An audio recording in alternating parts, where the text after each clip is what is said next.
अस्सलाम वालेकुम बच्चों।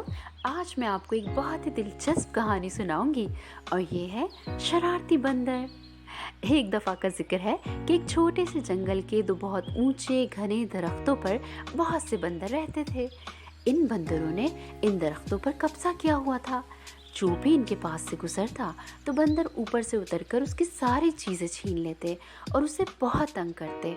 और अगर कोई दरख्तों के नीचे सो जाता तो जागने पर अपनी चीज़ें ना पाकर परेशान होता और बंदर उन्हें उनकी चीज़ें पहन के चिढ़ाते, हंसते और चिल्लाते।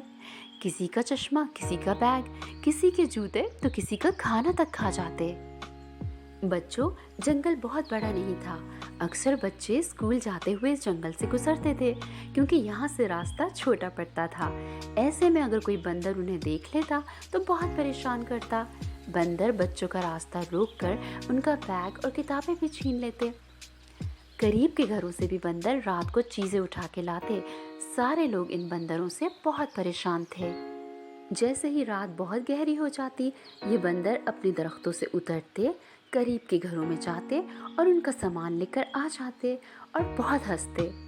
जब लोग सुबह उठते तो वो देखते कि उनका तो काफ़ी सारा सामान गायब है। बस इसी वजह से सब इन बंदरों से बहुत परेशान रहने लगे। और उस दिन तो हद ही हो गई जब कासिम उस जंगल से गुजरा। उसे जंगल बहुत अच्छा लगा। उसने सोचा इन दरख्तों के नीचे तो बहुत छाँव है। वो इन दरख्तों के नीचे आकर बैठ गया। अगले दिन कासिम का टेस्ट था। उसने देखा कि ये दरख्त सबसे घने हैं और इनके नीचे बैठकर वो सुकून से पढ़ेगा। यूँ वो बैठ के अपना टेस्ट याद करने लगा। अभी कुछ ही देर गुजरी थी कि 2-3 बंदर उसे देखकर हंसने लगे। कासिम भी हंसने लगा, लेकिन फिर जो हुआ बच्चों, वो कासिम ने सोचा भी नहीं था। कासिम की किताब जिसमें से वो टेस्ट की तैयारी कर रहा था अब उनके हाथों में थी, जो वो एक दूसरे को उछाल रहे थे। बैग भी एक बंदर के पास था। कासिम तो बहुत रोने लगा। वो अपनी चीज़ें किसी को नहीं देता था और यहाँ बंदरों के हाथों में थी। यही नहीं, वो कासिम की किताब के सफ़े फाड़ फाड़ कर हवा में उड़ा रहे थे। ये सब देखकर कासिम को बहुत गुस्सा आया। वो उन पर चिल्लाया तो शरीर बंदरों ने उसे और तंग करना शुरू कर दिया।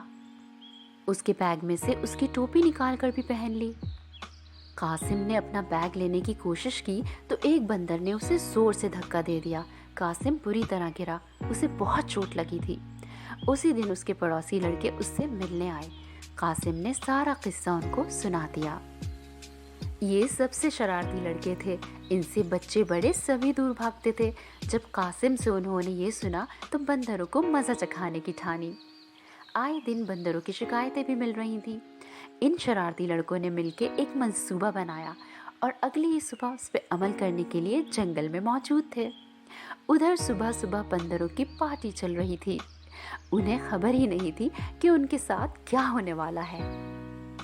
बच्चों, उन दरख्तों के करीब ही एक क्यारी थी जिसमें शहद की मक्खियों ने एक बड़ा सा छत्ता बनाया हुआ था।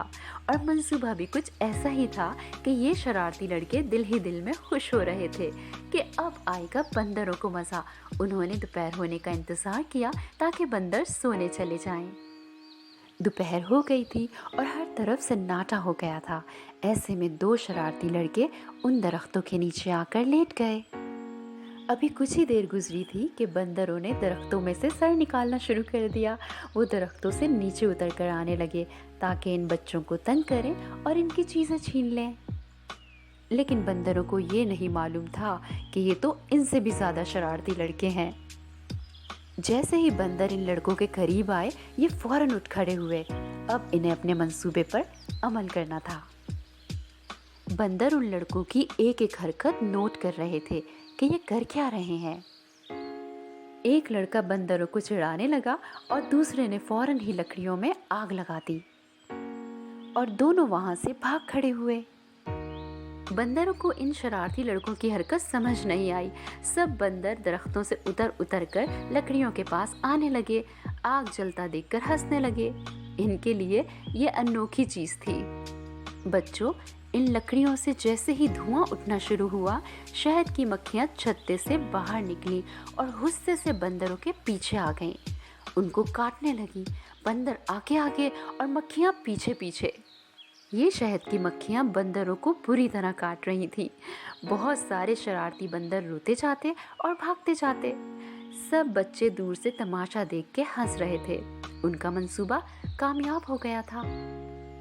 काफी दिनों तक वो शरारती बंदर जंगल में वापस नहीं आए। उस दिन के बाद से उन बंदरों ने फिर कभी किसी को तंग नहीं किया। लोगों को तंग करने की उन्हें अच्छी सजा मिल चुकी थी। बच्चों, वो शरारत जिससे किसी को तकलीफ पहुंचे, नुकसान पहुंचे, कभी नहीं करनी चाहिए, क्योंकि फिर शरारत की सजा जरूर मिलती है।